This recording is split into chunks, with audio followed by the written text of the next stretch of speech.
Common School meeting in November of 1991.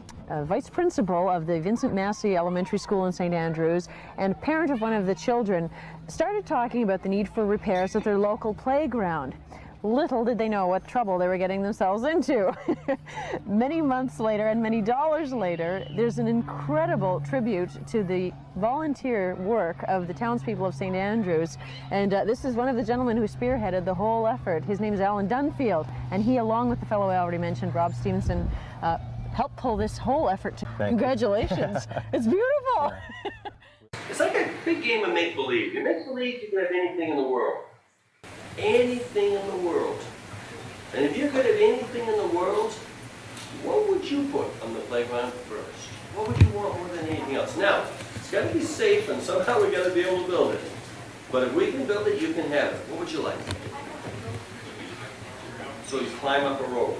Now, ropes are tough to do because ropes can break too easily, and they wear and all that. But we can do the same thing with a chain and like with a rubber hose on it or something like that, so it's much tougher. But it's soft to hang on to. So we'll get you something you can climb up like a rope. Once you climb up, you got it.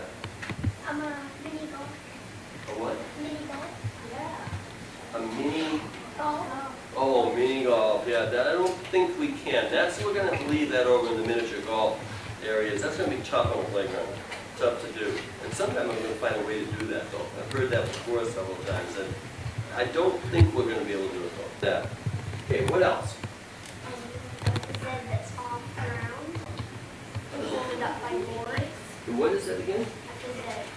For phys ed, yeah. Yeah, it's like a great big boxing ring, but it's all God. That's an interesting one. I think we're gonna have to leave the boxing ring and everything in the gymnasium. That's probably the better place for it. And put mats down and everything and be able to have the boxing there. I think that's where we're going to have it, not outside. We try to avoid fist fights outside rather than encouraging them, okay? So we'll keep the organized fist fights to the gymnasium, okay? But we'll do the same kind of thing, okay? So it's like a bridge, essentially. Okay, who has not had it? I've seen a lot of people that have had ideas, have their hands up. I want to get the kids who have it, yeah. A dungeon. A dungeon underneath. Okay, that certainly would be the place thing to have in the scary part of the castle. It's scary enough. What would you, I hate to even ask, but what would you have in the dungeon? Chains in the dungeon where you'd be chained down. Okay, fine. A bar maze. A bar maze. You mean, do you go through this and it's a bunch of bars in it? That's an interesting idea. Now, how would that work? What is that? You climb through this, or you go walk through it? You walk through it, and there's bars, and okay, it's almost like vertical bars, and you mean something like that? I see. Okay. Okay, a bar maze that you have bars that mark the areas. That's a neat idea. Yeah, that'd be nice because you could actually see through it, but you have to actually go through it. Not be able to go through it. That's a neat idea. Yeah. Or you could have like a blockhouse. Across the church over on the other end. As you get into this, you enter in the maze. You go through this maze, winding your way. It's a bunch of bars all around you. You can see through it, but you can't get through it. And you finally find your way through the bars. You're inside this dragon. Now, this is actually a great big dinosaur, too, because you climb up inside this thing, go up in through its head, right where the fire is spitting out, and you climb up to the top and slide down its tail. That dumps you straight into the castle, in the middle of it. You are in the dungeon down at the bottom of the castle. There are big chains in front of you hanging where people are chained in there. There's monsters on the right. And as you go down this corridor, there's ghosts all the way down. Now, as you go down this ghost, you find this fire pole. As you start up this fire pole, suddenly the snake is above you. You don't go up that fire pole. You come back down and you go down to your right. As you go down there, there's mirrors all around you. Some make you tall and skinny, some short and fat. Okay, as you go and go high up into this tower. Now, from there you cross over on this net, and you cross over to another tower. You climb down this big net that goes on the other side, and that leads you straight down into a pirate ship. There's a pirate ship there with cannons on the side that bounces back and forth, and from the pirate ship you climb over there through, and you're going down underneath the treehouse now. You then climb up these stairs into the treehouse, You slide down a fireman's pole, you go down a tunnel slide. This tunnel slide winding its way down and dumps you right down in the big sand pit. You go across balance beams, there's balance beams on chains that bounce up and down. You go up this ladder, you go across these rings you swing on. There's a ladder you swing on. You then kind of climb up a bunch of these bars and get into the other side of the castle. You're now in another haunted part of the castle. This one has monsters all the way down the hallway, and it's a tunnel that leads in there. You go down and wind your way to the tunnel to the left. You go to your right. Where do you come out to? What's next? The church. The church. You're in the church then. Okay, you're in a church now. You get inside the church, upside the belfry, way up in the tower of the church, and out of that tower there's a big circular slide that spirals its way down and dumps you right back down to the sand again. Now, the trampoline is over the side there. You bounce up and down on the trampoline from there. From the trampoline, you get over to the big tire swing in the back, regular swings beside that. All that you are going to have on your playground. Now, when we build this, it's only going to take us 5 days to build the whole thing. Just 5 days. Now, who do you think is going to build it? Who's going to do this? You are. How many of you have hammers at home? Who has hammers at home? Okay. How many of you know how to use the hammers? You think you do? Okay, you'll soon see. Okay. Now, what that means is that we got some hammering to do too, and you're going to do some hammering, but mostly what you're going to do is you're going to do very hard work. You're going to be out there lugging poles, you're going to be digging holes, digging ditches, you're going to be sanding, a lot of hard work. And you want to remember to wear your old clothes to school when we build. Because right during school, we're all going to go out there and dig ditches, do the digging of the holes for the poles. One time you come to school and you're going to get really grungy. Okay? Don't forget your old clothes. It's going to be quite a while before we can build this. It's going to be after all the snow comes and goes away and it's warm again this spring. And this spring we're going to be able to build it. When we build it, it is only going to... Well, how long do you think it would take us to build it? How long? How long? 3 years. 3 years. No. A little bit shorter. How long? Any other ideas? How long would it take? A year. No? Well, shorter than that. How long do you think it would take? Pretty close. It would take us 5 days to build the whole thing. Only 5 days. And you know why? Because we are going to have hundreds of people who are going to build it. Who do you think is going to build it? You're going to build it. Well, my dad said that I can come. Oh, I see. Okay, well, we'll see. Maybe you'll be able to when we start doing it. Time will tell. Okay, but what happens is, any of you that your parents say you can come are going to help us build. And we're all going to go and build it together. Everybody who can build it. Okay? Now, how many of you have hammers at home? Who has hammers? Okay, lots of you have hammers. You want to practice with those hammers because by next spring we got an awful lot of hammering. We got a lot of... You know what sandpaper is? You know how to sand? We got a lot of sanding to do. We got a lot of work to do.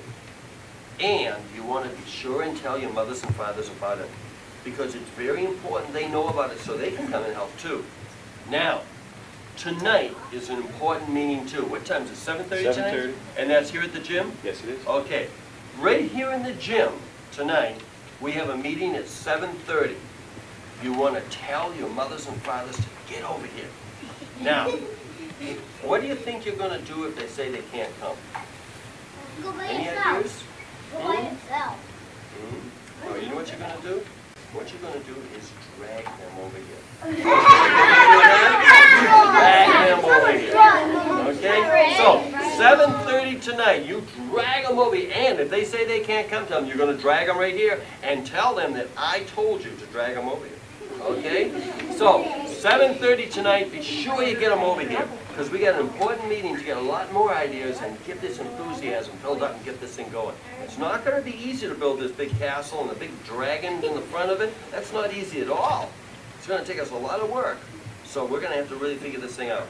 Well, you had great ideas, kids. And I'm probably going to see you one more time today. I'm going to be in the gymnasium drawing up all these ideas when you have lunch. So you'll have a chance to get one more look at what we're doing and give me some more ideas. Thank you guys.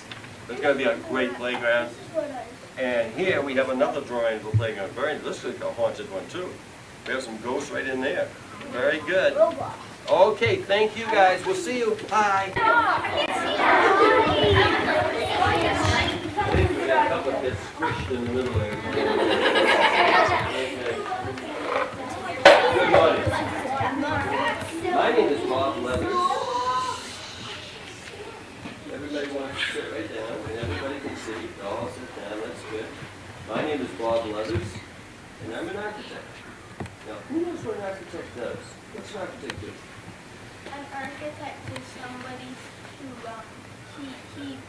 he sort of makes the ideas and draws up the sketches for buildings and structures. Right, that's exactly true. That's called design, is when they factories put these sketches together. But not he or she. In other words, what happens, men and women are architects. And they do draw pictures of what's going to get built, or buildings, usually. And that's called designing something. But today, I'm not designing a building. What am I designing today? What is it? Playground. Yeah, whose playground is this going to be? I am not designing the playground. There are several experts here in town that are. The experts. Anyone who the playground experts are? Who are they? Us. You are. You are the experts, and you are designing it, is true. Now, you've already started that. You already did drawings, or at least a lot of you did drawings, of what, in fact, this playground should be. We're going to go through all those drawings and get ideas from different drawings and put them together into like one big drawing. But also, this is your chance right now to tell me what you feel a playground should really be. You can have anything in the world on this playground. Wow.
Bless you. If there isn't, because we're going to be working in the library and stuff.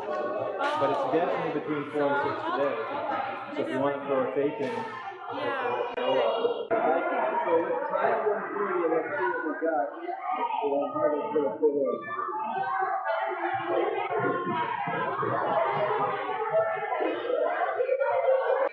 Some main things to connect the whole paper together to make it look like a nice big picture. Or crayons. Try not to get too thin or it takes forever. But do nice big drawings. So as soon as you just take down, you'd like to go and pick a spot on it. About every material you can think of, from concrete to steel to wood, you name it. Although we frequently still go back to wood because it's the most flexible to do things with. But we may be using any one of those materials. The one thing that you don't want with panels we found is to make them solid. Even though the kids would like to totally disappear, the adults don't like to have them disappear. So you want to have some material that you can, in fact, you might say slat it so that you can see in.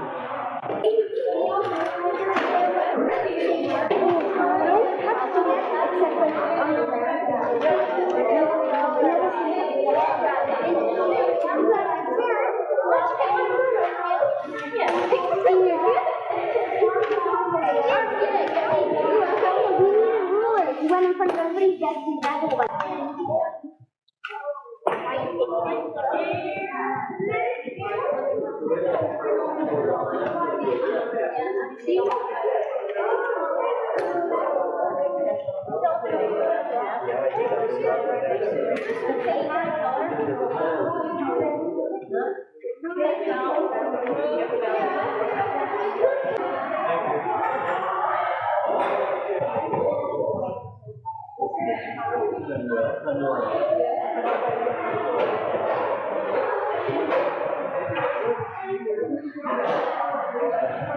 They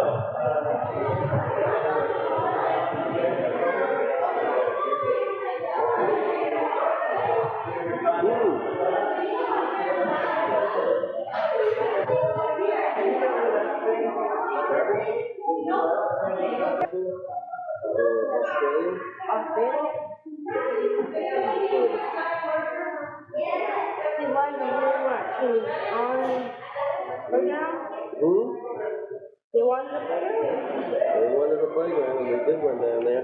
Was it big? Isn't it? It's about the same size as this. Well, we don't know yet, but it's probably somewhere around 50. It's probably more like 50. We might do it for 20 or 30, but that's going to be a challenge.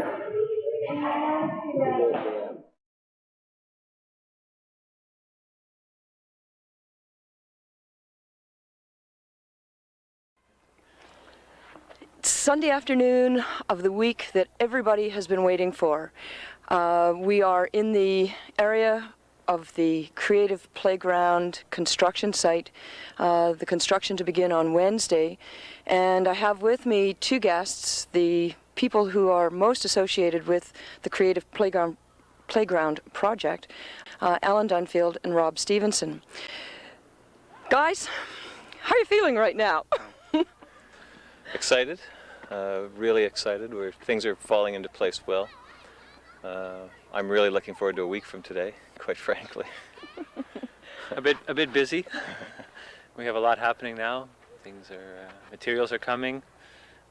We're wondering what isn't happening right now that should be happening. A little nervous? Perhaps a little, but we've been working on it for a long time, so I guess we're looking forward to seeing it happen. The area where we are right now, of course, the old playground is gone. There's nothing left except a few posts. Describe for us what is going to happen here within the next 48 hours, because I do know that it's going to change rather dramatically. Yeah, we have materials starting to arrive. You can see behind us the telephone poles, which will form the base of the uprights for the project. And in the next 2 days, we will see other materials arriving, quite a bit of wood, some large tents, which will house our volunteers and our prefab areas. Over to the right here is a large trailer, tractor trailer, which holds all of our tools. Beyond that, the gym with all the food and so on.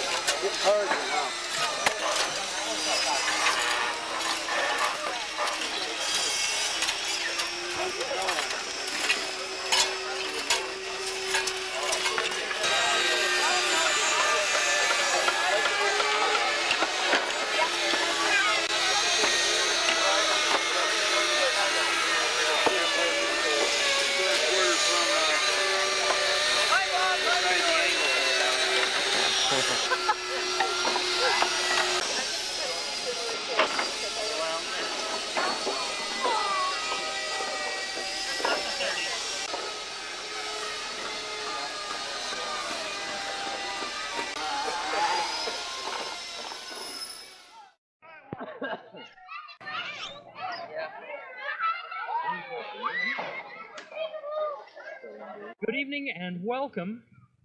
It's been done, it's here, it's great. Of course, I'm talking about the Creative Playground. We're right in the middle of it.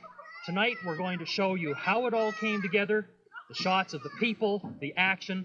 We've got a lot to do, so let's just launch right into it. Wow! That was great. Hello, Alan Dunfield. Hello, Rob Stephenson. Hello. This is fantastic.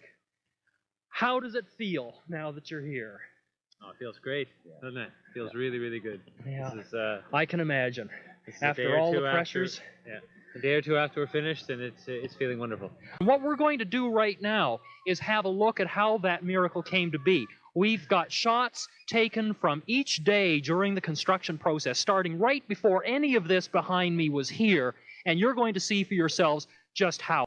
I have the impression, I know there's a lot of happy people around here because I've heard it already, but I have the strong impression that I'm standing right now with the two happiest people out of the whole crew. This must make you feel really, really tremendous. Absolutely.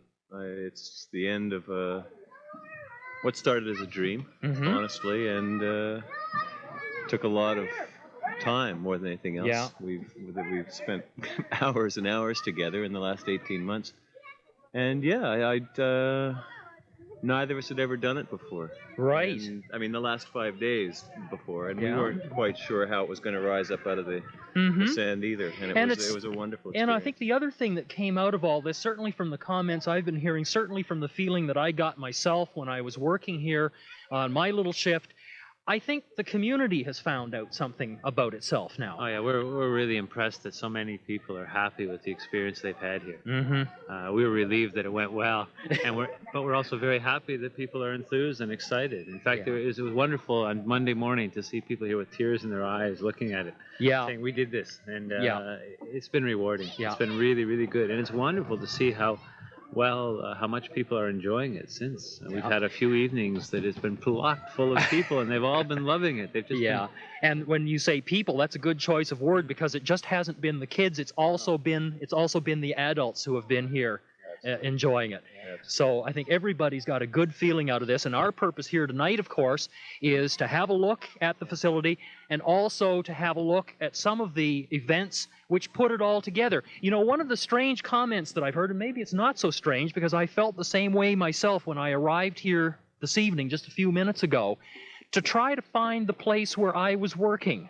Because I've had it said to me a number of times, you know, I worked on this, boards were going this way, things were going that way, and I couldn't, when I came back to look at the finished product, I couldn't tell how this thing all came together. It was, people are talking about it as a miracle. This is the only one like it in Canada. Yes, it is. Yeah, it was built, it was designed, and we were assisted by Robert Leathers, who's an architect from Ithaca, New York, whose business currently is designing playgrounds. This is all he does? That's virtually all he does. He does the odd house every now and then, but playgrounds are his thing right now. Tell me a little more about him, if you would, his whole philosophy on playgrounds. He initially started off actually doing a similar thing with his own children in a school. He got involved in building a playground there. Had been a bit of a radical in Berkeley in the 60s and got into Beans and that sort of thing, and he tried to meld the two. And his philosophy now is that these things have to be built and the community has to be completely involved, and simply buying it and having it put up isn't good enough anymore. So it becomes almost, it's in the tradition of barn raisings, really, where the tools are borrowed, the materials are donated, the food is laid on, and the hours are donated. This playground, for example, has in the vicinity of 10,000 hours donated by the community in a 5-day period. That's just the construction hours. That's not the committee meetings and all that sort of thing that went on for the 18 months prior to the 5 construction days. What a source of pride for the town, really. Oh, absolutely. Yeah. We were, when Rob and I started, we obviously had no idea what we were getting ourselves into. Right? But it was all worth it in the end. Oh, yeah. But it did wonderful things for the town. And we realized along the way that was becoming more important than the playground in many ways, that it was a really healthy experience for the community. There's enormous attention to detail in this playground, this village. Forget the playground, it's a village. And a lot of really interesting components in it as well. I noticed that the corners are rounded on everything. It seems to be really good quality materials that were used, and the creativity behind it is unbelievable. How involved were the children in the process of design? They were involved to the greatest possible degree. Mr. Leathers came in September of '92, spoke with every child in the school.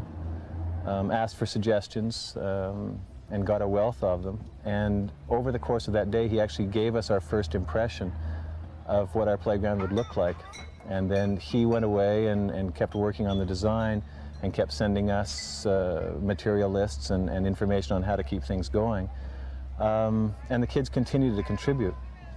There was a children's committee that helped us raise some money. They wrote songs, they wrote poetry, they got their parents involved, that sort of thing.